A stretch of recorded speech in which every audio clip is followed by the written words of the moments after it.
Hello, hello, muito boa noite, bom dia ou boa tarde, a depender do horário e momento que você está assistindo esta programação.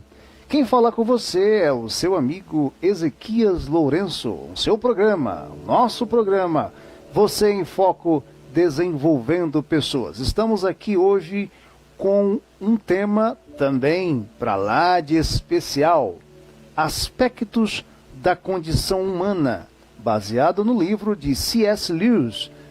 O livro chama-se Cartas de um Diabo, isso mesmo, Cartas de um Diabo para seu aprendiz. Nós vamos ver, muito interessante esse assunto, sobre uma perspectiva inversa de como ver a realidade espiritual, mesmo que no plano da materialidade humana.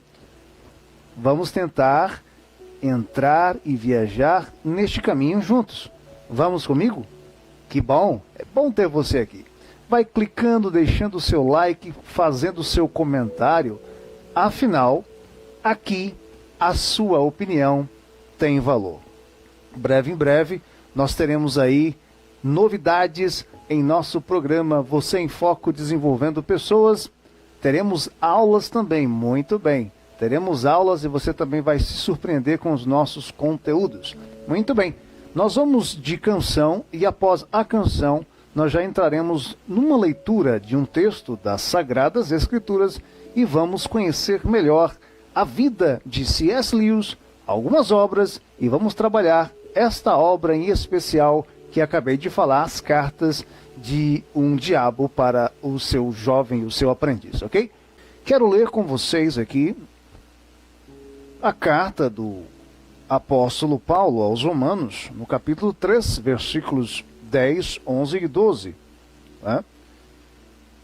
Carta do apóstolo Paulo aos Romanos, capítulo 3, versículos 10, 11 e 12. Logo após, estarei fazendo menção de alguns nomes que já estou vendo aqui, que estão interagindo com a gente. Já temos bastante audiência aí, que bom. Né? Lembrando que estamos ao vivo. Versículo 10. Como está escrito, não há nenhum justo. Não, nenhum.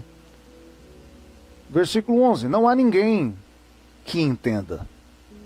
Não há ninguém que busque a Deus. Todos se desviaram do caminho e juntamente se tornaram inúteis. Não há quem faça o bem. Não há nenhum.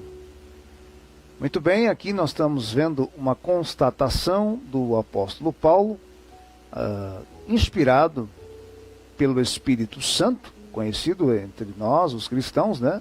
Essa nomenclatura é muito conhecida, em que constata a condição humana, a falibilidade humana, né?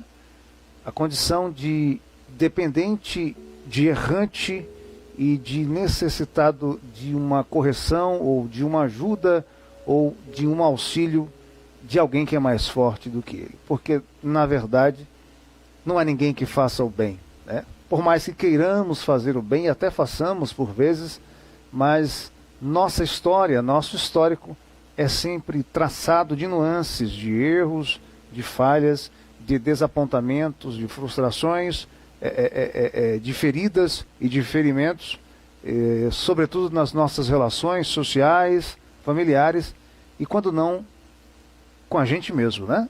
Com nós mesmos. Muito bem, são 20 horas e 33 minutos, você está assistindo o nosso programa Você em Foco, Desenvolvendo Pessoas, com a condição muito especial, um tema maravilhoso, que fala sobre aspectos da condição humana, com base na obra As Cartas de um Diabo para seu aprendiz, de C.S. Lewis. Vou citar aqui alguns nomes, quero mandar um abraço para Maria de Jesus, Deus abençoe, Luzia Rezende, Deus abençoe, Zilmar Gomes Rodrigues, Joana Figueira, Lúcia Silva e muitas outras pessoas aqui que estão deixando o seu lado. Deixe a sua opinião sobre este tema. Muito bem, quero falar, já pedi para o nosso técnico colocar aqui, a imagem, a primeira imagem que nós vamos mostrar aqui para vocês. Vocês estão vendo aí este homem, Clive ou Cleve, dependendo de quem fala, né? Staples Lewis. mas conhecido como C.S. Lewis, que nasceu em 1898 na Irlanda e morre em 1963 na Inglaterra, né? Ele foi um homem assim, um intelectual de mão cheia, né? Tem uma história de vida muito interessante. A sua mãe morre quando ele ainda é muito pequeno, muito adolescente, e com cerca de 10 anos, mais ou menos, ele vai para a Inglaterra com cerca de 13, 14, e passa então a viver na Inglaterra, né? E inclusive vem servir posteriormente o exército britânico na Primeira Grande Guerra Mundial, que começa em 1914 e termina em 1918. E ele é ferido por uma granada, né? E o seu colega que estava ao lado não resistiu, morreu, mas ele sobreviveu e tornou-se um grande escritor.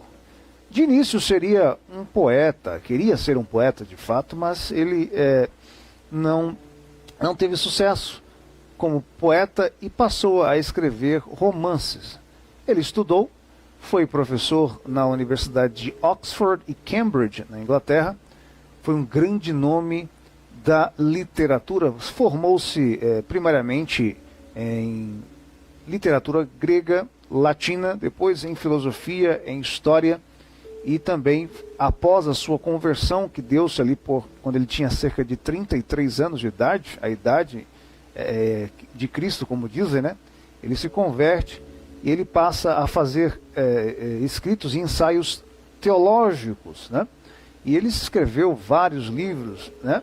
E tem um que é muito famoso, Cristianismo Puro e Simples, que é fruto de suas palestras para o exército de seu país, né, o exército da Inglaterra, na época da guerra.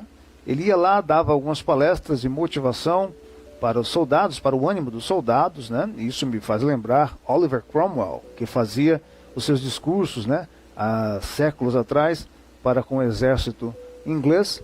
Mas voltando aqui ao assunto, e esses discursos de C.S. Lewis aos soldados renderam a ele o livro Cristianismo Puro e Simples, que seria a sua obra mais expressiva. Nós vamos falar hoje, lembrando, das Cartas de um Diabo a seu Aprendiz, que é o seu último livro, que ele escreve poucos, acho que 3, 4 anos antes de sua morte. Ele morre aos 64 anos, e esse livro tem algo muito especial. Quero falar ainda um pouquinho sobre a vida de C.S. Lewis.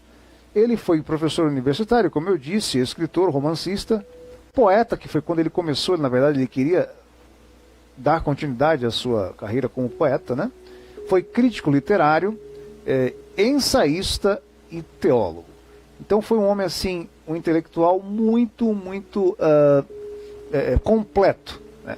E por ser uma pessoa intelectualizada, ele resistiu muito após o momento que, lá para os 14 anos de idade, até os 16, a partir, na verdade, dos 15, 16 anos, até seus 30 anos, 31 anos, ele foi ateu convicto por conta do contato que ele passou a ter com livros, com professores na universidade, e ele passou a ser ateu, né? Ele tem assim a sua base cristã na Irlanda, né? Porque a Irlanda é dividida em Irlanda católica e cristã, protestante, mas quando ele vai para a Inglaterra, ele torna-se ateu, e ali ele começa a ler, a estudar, e começa a ser assim uma pessoa que era puramente humanista, e aos poucos, com a sua relação com seus alunos e com um grande escritor, Tolkien, que escreveu Norbit e também O Senhor dos Anéis, né? Ele acabou se convertendo, porque o escritor, o Tolkien, escritor do Senhor dos Anéis de Norbit, ele era cristão, né? E passou assim, a convivência deles foi muito interessante, porque eles criaram um clube, né? Um clube dos leitores, dos literatos, dos professores das universidades, porque ambos eram professores na mesma universidade, e tinha outros professores lá, e também, quiçá, esse espaço era aberto a alguns alunos proeminentes. Eles começaram a discutir assuntos literatos, de filosofia, filologia e tantos outros assuntos. E, inclusive, isso, eu não sei se você sabia, Nani, Isso deu origem, todas essas conversas, essas palestras que eles tiveram, essa roda literária deu origem a O Senhor dos Anéis, ao Norbit e também as Crônicas de Nárnia. As Crônicas de Nárnia é obra de C.S. Lewis, e O Senhor dos Anéis e Norbit é obra de Tolkien, que é o seu grande amigo, né? E é muito interessante esse assunto. Muito bem, nós vamos ao próximo slide. Nós vamos falar de algumas obras de C.S. Lewis, né? Lembrando que C.S. Lewis, ele, ao se converter, ele disse que foi um cristão, converteu-se de maneira a ser convencido, né? Um converso tardio ou relutante, porque a sua intelectualidade, o seu conhecimento, o seu vasto conhecimento, meio que lhe cegava a mente a ponto de ele conhecer o Deus dos cristãos, né? Então ele se converte e a partir do momento que ele se converte, ele passa a defender, no caso, as ideias, o cristianismo, a doutrina cristã de uma forma ferrenha, né? Que leva ele a escrever a sua última obra, que a gente vai falar daqui a pouco. Mas algumas obras deles estão aí. A Abolição do Homem, né? Uma obra que vai fazer uma crítica à humanidade, vai falar sobre os defeitos mesmo do homem, né? A sua falha no seu papel social, né? Naquela época, ele já via isso. Também tem uma outra obra chamada O Peso da Glória, uma obra muito interessante de ser lida também. A obra Cartas de um Diabo a Seu Aprendiz, que nós vamos discutir hoje, alguns trechos, alguns títulos que ela encerra, né, que ela contém. Cristianismo Puro e Simples, que é fruto, né, como já disse aqui, de suas palestras para os soldados, né, na época da Primeira Guerra, no caso, quando ele serve na Primeira Guerra, mas na época da Segunda Guerra ele acaba sendo aí o palestrante dos soldados. E Os Quatro Amores, essa obra também é muito interessante, que foi quando ele encontra uma pessoa, que ele casa com ela. Na verdade o casamento até um determinado momento era um negócio apenas para dar a condição da mulher ter a nacionalidade britânica, mas ele acaba realmente se apaixonando por ela e tudo mais, e eles têm uma vida juntos até a morte dela, né? Ela morre primeiro de câncer nos ossos, né? Mas ele aí, a partir dessa história de vida, ele escreve esse livro, Os Quatro Amores, né? Que também aí faz uma alusão ao conceito de amor grego. Muito, muito bem. São exatamente 20 horas e 42 minutos. Você está assistindo ao vivo aqui comigo, ouvindo aí no seu rádio, também no seu podcast, nosso programa Você em Foco, desenvolvendo pessoas. Tem mais gente online aí: Valderes Correia, Maria de Jesus, Simonovic Alberto, ele aí, gente boa, meu amigo. Zelmar Rodrigues, que já esteve com a gente aqui no programa, o nosso sociólogo, Deus abençoe. Vera Mauro, tem mais gente, hein? Maria Lúcia, Josefa Matos e muitas outras pessoas deixando opinião. Deixe a sua opinião, compartilhe, dê um like, divulgue esse programa, um programa que tem o objetivo de trazer conhecimentos, treinamentos, aulas e também, com certeza, fazendo isso sob uma perspectiva cristã. E você pode comentar, você pode endossar, como também você pode refutar as ideias aqui citadas, as ideias aqui expostas. Muito bem, nós vamos ao próximo slide. Eu vou apenas falar um pouco rapidamente sobre esse livro, nós vamos à música e quando voltar nós vamos dar continuidade. As Cartas de um Diabo a Seu Aprendiz, publicado pelo extinto jornal britânico The Guardian, em 1941. Foi publicado, são 31 cartas, né? 31 cartas, na verdade, com no final, com uma discussão, né? Uma discussão do autor com o próprio leitor, no caso, com qualquer um que leia, obviamente, essa obra. E essas 31 cartas foram, a partir de 1941, lançadas uma a cada dia pelo tabloide britânico The Guardian, um grande jornal daquela época, que já foi extinto. E a partir do final dessas cartas veio a ideia de fazer delas um livro, né? Essa carta aí traz um ponto de vista inverso, né? Da vida espiritualizada, né? Fazendo um contraste com a visão cristã sobre a relação homem-divindade, homem e os seres espirituais, tanto anjos quanto demônios, e também a relação do homem em busca da sua espiritualidade, ou que alguns dizem da sua utopia metafísica, ou seja, daquilo que você busca por espiritualidade e você queira alcançar a fim de ter aí as suas virtudes.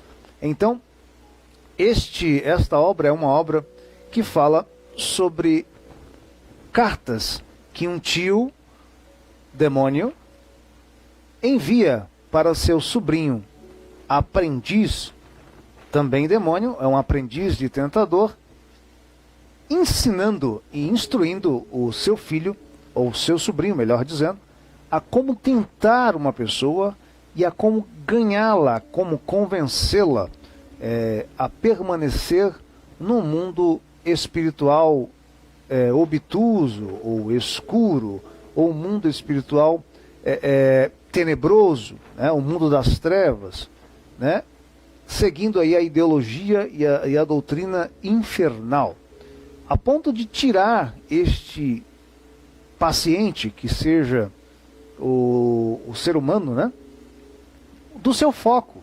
Qual seria o foco? O foco de buscar as suas virtudes, aperfeiçoar as suas potencialidades e buscar aí então a santificação diante de Deus, o Pai Eterno, que neste livro é conhecido como o inimigo. E no caso Satanás, que seria na visão cristã o inimigo, ele seria o pai das profundezas. Então, nesse livro você percebe que há uma inversão de paradigma e de perspectiva, de visão espiritual. Então, todo o vocabulário que os cristãos conhecem há séculos, como bondade, felicidade, amor, paz, santificação, conhecimento, alegria, tudo isso é subvertido, tudo isso é usado de maneira antagônica, de maneira a ser uma ferramenta utilitária, uma ferramenta, eu diria que até de equilíbrio, né? Em que, através da conveniência, os tentadores acabam usando isso para poder deixar o homem pequeno, deixar o ser humano no ostracismo, deixar esse ser humano à beira da sua verdadeira espiritualidade, sendo assim tendo assim um movimento satélite perante o Criador, mas não tão próximo ao Criador para que se tenha um caso perdido aí para o mundo espiritual maligno, mas também não tão próximo ao mundo espiritual maligno a ponto dessa pessoa se conscientizar, cair na real e aí se converter aquilo que no livro é chamado de um inimigo, né? Que na verdade, do ponto de vista cristão, seria o próprio Deus. Então, o tentador aí usa de um equilíbrio, né, de toda a condição humana, das falhas humanas, para que neste equilíbrio ele possa trabalhar a bel prazer, trabalhar por conveniência, a fim de manter o homem distante de Deus, distante de sua espiritualidade e de suas virtudes. Muito bem, vamos lá à nossa programação. Nós estamos trabalhando hoje o tema a condição humana, né? Os aspectos da condição humana. Nós vamos trabalhar aqui, estamos trabalhando já sobre o livro de C.S. Lewis, Cartas de um Diabo a seu Jovem Aprendiz. Nós já falamos da biografia de C.S. Lewis e agora nós vamos falar mais sobre este livro e sobre alguns aspectos da condição humana. Antes de falar, eu vou pedir já para o nosso técnico colocar aí a imagem, né, que nós vamos trabalhar. Vamos falar sobre a presunção, que é um dos aspectos da condição humana. Quero mandar um abraço aqui para Joana Figueira. Muito bem. Magali. Muito bem. Olha, são pessoas que estão entrando aqui. Zilmar Gomes, né? Edna Rabelo, um abraço. Deus abençoe. Valderez Correia. Deus abençoe vocês. Muito bem, gente. Então, antes de falar sobre a presunção, fazendo assim uma sinopse da estrutura do livro, nós temos aí o tio, que é um diabo veterano, né? Um demônio veterano, né? E nós temos aí um sobrinho que é um demônio aprendiz de tentador. Segundo o C.S. Lewis, né? Houve, após uma formatura, né? Era de costume, após uma formatura na academia de tentadores, né? No inferno, né? A situação se dá no inferno. Os demônios novos, os aprendizes, serem enviados à Terra a fim de fazerem a sua residência, pegar um paciente e acompanhá-lo e procurar desestimulá-lo de sua fé e afastá-lo do Criador. Este tio, a depender da tradução do livro que você tem aí, né? Você pode pesquisar esse livro, aí eu estou com ele aqui, vou mostrar para vocês. Nessa minha tradução, né? Ele é conhecido como Maldanado, o tio dele, né? Vou deixar aqui para você dar uma olhadinha, ó. Tá aqui, tá? Muito bem. Enquanto eu estou falando, você está dando uma olhadinha aí. O tio dele é chamado de Maldanado. E o sobrinho, né, que vai cuidar de um paciente inglês lá em Londres, né, na capital da Inglaterra, já ali na época da guerra, na época também entre guerras, enfim, naquele período entre a Primeira e a Segunda Guerra Mundial, o sobrinho dele chama-se Vermelindo, né? Essa academia de tentadores tem um diretor chamado de diretor Remeleca, né? São nomes engraçados porque esse livro acaba sendo irônico também, né? Traz um pouco de ironia, um pouco de humor. Nós temos Deus tratado como o inimigo, a nomenclatura para o eterno aqui é de o inimigo, né? E o nosso pai das profundezas é a nomenclatura dada a Satanás. Tolkien, amigo de C.S. Lewis, ele era cristão, foi ele que influenciou C.S. Lewis a voltar a ter a fé, né? Voltar às suas raízes cristãs, às quais ele volta com muita convicção até a sua morte, com 64 anos. Esse Tolkien, que foi o escritor de O Senhor dos Anéis e de Norbit, que eu acabei falando aqui algumas vezes, ele ficou muito irritado. Por quê? Porque C.S. Lewis escreveu, lembrando que essa foi a última obra de C.S. Lewis, essas cartas de um diabo para seu aprendiz. Ele escreve essas cartas, o C.S. Lewis, e ele dedica, inclusive, na introdução do seu livro, a Tolkien. E Tolkien achou um absurdo usar um tema tão sério como esse, e ele achou que foi banalizado esse tema, né? Não sabia ele que faria tanto sucesso, e é considerado um livro teológico, embora C.S. Lewis fosse um literato, não um teólogo de fato, mas ele estudou muito teologia e fez esta obra de um ponto de vista reverso à perspectiva cristã. Na verdade, fez com base numa perspectiva satanista, vamos colocar assim, a ponto dele dizer assim: olha, foi muito fácil escrever esse livro, mas eu não fiquei feliz. E à medida que eu fui escrevendo esse livro, ficava muito fácil falar sobre esse assunto, porque é um assunto que é muito corriqueiro nas relações humanas, tratando-se de um homem caído, de um ser humano caído, falho, né, que erra, que peca, que pisa na bola, mas eu não fiquei feliz. Mas eu achei fácil fazer essa abordagem sob essa perspectiva, né?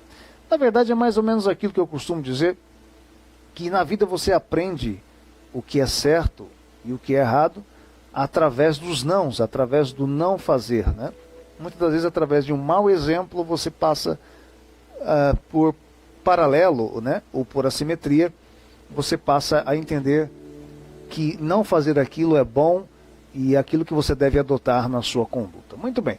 Vamos falar agora sobre, vou tirar o livro daqui, você já deve ter visto, né? Eu até indico você ler esse livro, tá bom? Nós vamos falar sobre a presunção. Bom, como eu disse, deixa eu tomar aqui minha água. Os tentadores, no caso, a relação entre Maldonado e Vermelindo, né, entre tio e filho, tio e sobrinho, melhor dizendo, eles eram orientados a não exagerarem nas tentações, a deixarem o ser humano cristão, né, ou seja, o alvo da tentação, numa zona de conforto, para que ele pudesse pensar e achar que estava tudo bem, a ponto dele ser, ou dela ser, estou falando de um ser humano, né, ser manipulado por esse tentador, a fim de que, sendo marionete, ele se iluda com sua fé e não venha a curtir, não venha a se regozijar, a se alegrar na totalidade da graça, né, da graça de Deus dispendida ao ser humano. Você vai perceber quando você ler as cartas que chega uma hora que o tio de Vermelindo, né, no caso, Maldonado, ele se dirige à graça de Deus como algo assim incestuoso, como algo assim espúrio, algo terrível, né, que aconteceu com o ser humano. Lembrando sempre que é uma perspectiva diabólica, né, satanista e não cristã. Então tudo aí, todo o pensamento judaico-cristão é ao inverso. É como se você estivesse andando na contramão. Então ele fala sobre a presunção. O que é a presunção? Presunção no original é você antever as coisas, né? Sabê-las de antemão, né? Enquanto ela está acontecendo, você já sabe o final que ela vai ter, ou até mesmo antes das coisas acontecerem, você já saber aquilo a priori, né? Saber de antemão. Então, a presunção seria um aspecto da condição humana que, manipulado pelos tentadores, né? Após a formação ou no estágio, né? Lembrando que haveria, né, uma reunião após e durante a capacitação e os treinamentos dos demônios, a fim de que demônios que estão no processo de formação, ou seja, os menos experientes, viriam à Terra e passariam a fazer o estágio com o ser humano. Então, a presunção seria usada como uma condição e no caso os tentadores fariam com que o ser humano mantivesse-se nessa condição a fim de serem manipulados. Aí fica uma pergunta, né? Será que eu e você, nós nos conhecemos? Nós conhecemos as nossas virtudes, mas também conhecemos as nossas fraquezas, as nossas falhas, os nossos pequenos, grandes ou médios pecados, porque tudo perante o Criador é pecado. Será que nós paramos para pensar sobre isso, refletimos sobre isso e procuramos fazer, né, o nosso conjunto de ações de modo assertivo, com o intuito de minimizar isso, ou simplesmente erradicar certos males de nossa vida que não fazem mal apenas a nós, mas também fazem mal à nossa família, aos nossos vizinhos, no nosso trabalho, enfim, no nosso ambiente de convívio, na faculdade, no trabalho. E aí, você se conhece? Houve um homem na história grega chamado Sócrates, né? Ele não era escravo, a família não era escrava, mas também não era uma família abastada, não era uma família que tinha muito dinheiro, como a família do apóstolo Paulo, alguns séculos após, que era uma família muito abastada, né? Sócrates era de uma família que prestava serviços de escultura, no caso, o seu pai e a sua mãe era uma parteira. E Sócrates foi considerado o homem mais sábio da Grécia, né? E o interessante, ele vai até um lugar onde havia sabedoria, onde havia um oráculo, né? O oráculo de Atenas, e quando ele subia as escadarias daquele oráculo, daquele lugar de onde vinha a orientação de sabedoria para aquela cultura, ele viu uma frase muito interessante que marcou a vida dele, né? E outros filósofos também falavam sobre essa frase. A frase era a seguinte: homem, conheça-te a ti mesmo. Então, acho que essa frase vem a calhar. Será que nós conhecemos a nós mesmos a ponto de conhecer as nossas condições humanas e procurar melhorá-las, a fim de sermos melhores cidadãos, melhores pais de família, melhores profissionais, melhores cristãos, né? É claro que as Escrituras dizem que, por melhores que somos, né, ainda seremos considerados infiéis, né, ou até maus, né? Continuaremos em débito, em dívida com o Criador. Mas, na verdade, todo preço para resgatar as nossas almas já foi pago, né? Já foi comprado e foi cravado, né, segundo as Escrituras, na cruz, a fim de que possamos ter aí a vida eterna, da qual este maldanado, que é o tio do Vermelindo, né, dos tentadores, nesta obra de C.S. Lewis, ele tenta afugentar e tirar o homem desta salvação, das mãos ou da presença do Eterno, do Criador. Então ele usa aí a presunção como um dos aspectos da condição humana, usando deste aspecto, desta qualidade, para manipular o ser humano. Vamos ao próximo slide. Já estamos em vias de terminar o nosso programa. Outro aspecto da condição humana é o ódio.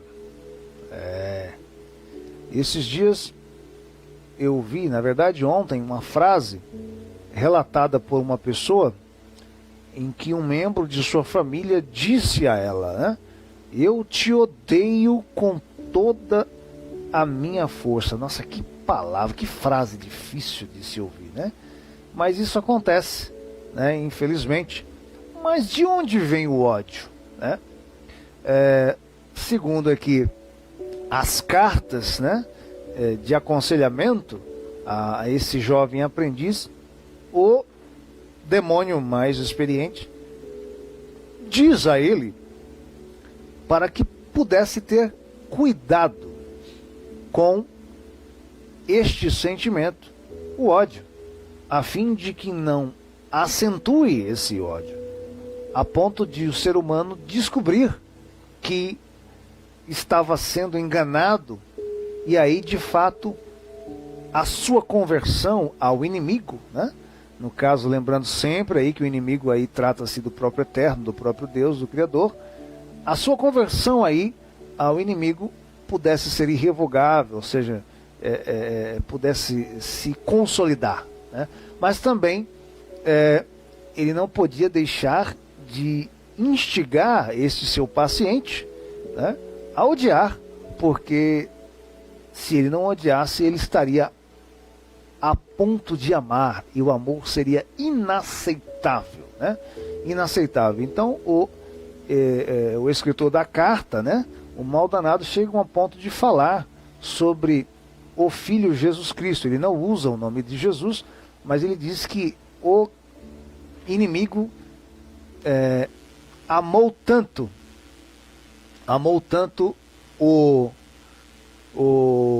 eu diria o paciente, no caso, que ele deu o seu próprio filho, né? E aí ele acha isso uma bobagem, ele acha isso algo terrível, e uma das coisas assim que causou uma grande baixa, uma grande derrota ao inferno, coisa a qual ele queria reverter na questão aí da militância da fé e espiritual desses cristãos no reino do inimigo, no caso, o reino de Deus. Muito bem, então, ele fala sobre essa questão do ódio aí também, que deveria ser uma ferramenta utilitária usada por conveniência a fim de causar problemas de relacionamentos, né? Lembrando que este paciente de Vermelindo, né, desse aprendiz de tentador, ele tinha uma mãe doente que ele precisava cuidar dela, e ele passa também a se apaixonar, ele se apaixona por uma menina, né, da igreja, né, no caso da congregação, e inclusive o tio de Vermelindo também dá orientações para que esse jovem aprendiz aí possa fazê-la com que instigue-o sexualmente. Muito bem, nós vamos falar agora, rapidinho, sobre o outro aspecto da condição humana usado pelo tentador a fim de desvirtuar o ser humano, né? Falamos aí o último sobre o ódio, agora vamos falar sobre, vamos aí pedir para o nosso técnico colocar, sobre o prazer. Nós estamos aí vendo pessoas felizes, né? E o prazer também seria uma ferramenta, né, usada a bel prazer aí do tentador, a fim de ludibriar, a fim de enganar, a fim de causar feridas nesse ser humano, né? Entrando pelo caminho da luxúria, da avareza, do vício, né? Que seria a deturpação do prazer, a fim de que o ser humano possa sentir vergonha, fazer vergonha, ferir, constrangir, e perdido e emaranhado em toda essa situação, ele estaria deixando a desejar nas virtudes que o Criador teria para com ele, né? Ou ele teria tendo contato e aproximação com o Criador. Eu quero mandar um abraço aqui para a Maria do Carmo, ela pede oração, não está bem. No final da programação nós vamos orar. Vamos falar também sobre outro aspecto da condição humana. O próximo slide fala sobre a abnegação. A palavra abnegação no original quer dizer você abrir mão daquilo que você tem por direito, né? Ou um direito legal, ou um direito na situação tácito, né? Nós dizemos um direito que você tem, um direito moral. Você abrir mão para poder beneficiar alguém, né? Sendo mais prático, por exemplo, na sociedade, uma pessoa que tem aí, por exemplo, um político que tem aí uma verba de gabinete, e além do seu salário, ele poderia abrir mão dessa verba e repassar para, de repente, alguém que tem um salário menor ali no Congresso, por exemplo. Para vocês terem uma ideia, né? A pessoa, por exemplo, que ganha uma cesta básica todo mês, além do seu salário, ela pega essa cesta básica e não quer, pelo menos ela pode até aceitar, mas ela doa para alguém, ela está sendo abnegada, está abrindo mão, né, do seu eu, do seu direito, né, para poder ajudar alguém. Então, essa abnegação, né, uma condição humana, também pode ser usada para poder inflar o ego do objeto da tentação, do ser humano tentado, do paciente, que aqui é considerado um paciente, né? O paciente do tentador aí nesse livro que você está vendo aí com a gente, As Cartas de um Diabo ao Seu Jovem Aprendiz. Então, usando isso aí de maneira pendular, de maneira moderada, estaria deixando o paciente com o ego inflado, a ponto dele achar que está agradando a Deus, está servindo a Deus. Isso aí, ele está fazendo uma crítica à religião, né? Se você olhar a carta, quando o maldanado diz a Vermelindo. Muito bem. Então seria também algo que não é uma ferramenta de tentação. E vamos ao próximo slide.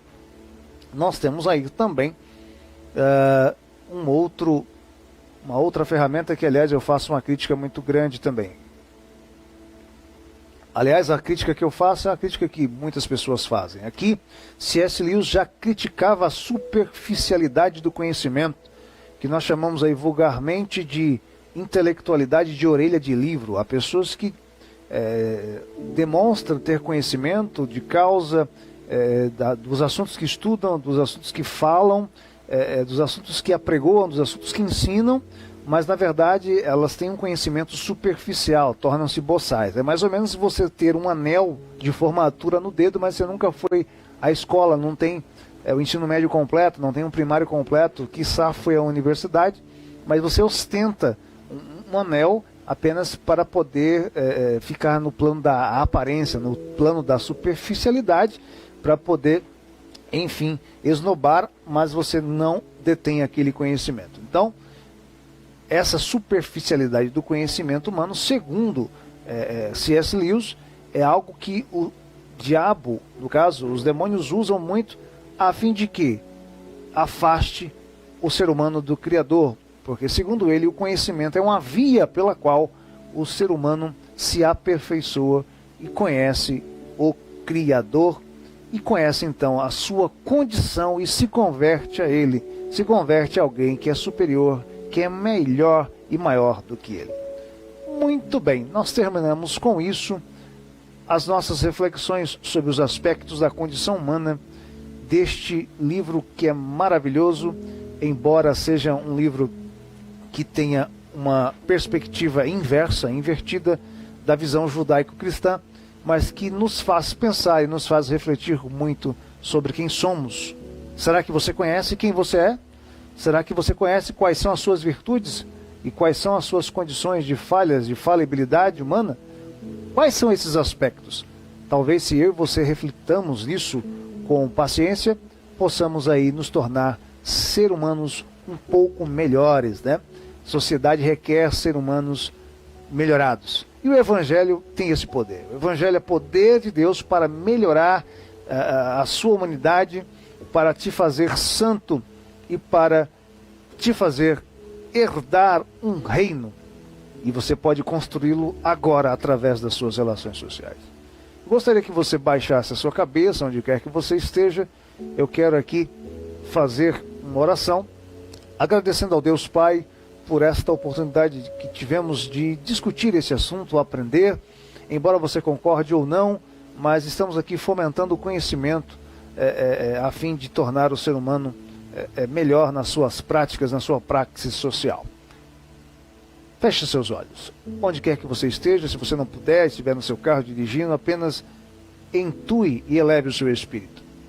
Eterno Criador, Deus, Elohim, em nome de teu Filho Yeshua, Jesus Cristo, nós te agradecemos por esse momento tão especial que eu tive com meu amigo, com minha amiga, com este homem, com esta mulher, com este jovem, esta jovem, que está aqui ouvindo este programa, assistindo este programa, Você em Foco, desenvolvendo pessoas. Peço a tua bênção, essas pessoas que manifestaram-se no chat pedindo auxílio espiritual, conforto, oração, que o Senhor as guarde, o Senhor as livre do mal, que o Senhor as encha do Espírito Santo e que lhes dê direção em suas vidas. Guarde cada um, guarde sua família, guarde no caminho, na ida e na volta, dando um futuro abençoado, dando-lhe perspectiva de vida e abrindo os horizontes.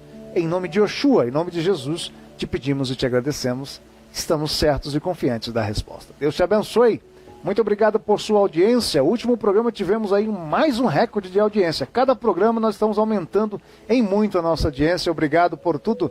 Vamos em frente. Próximo programa viremos com outro tema muito especial. Um abraço.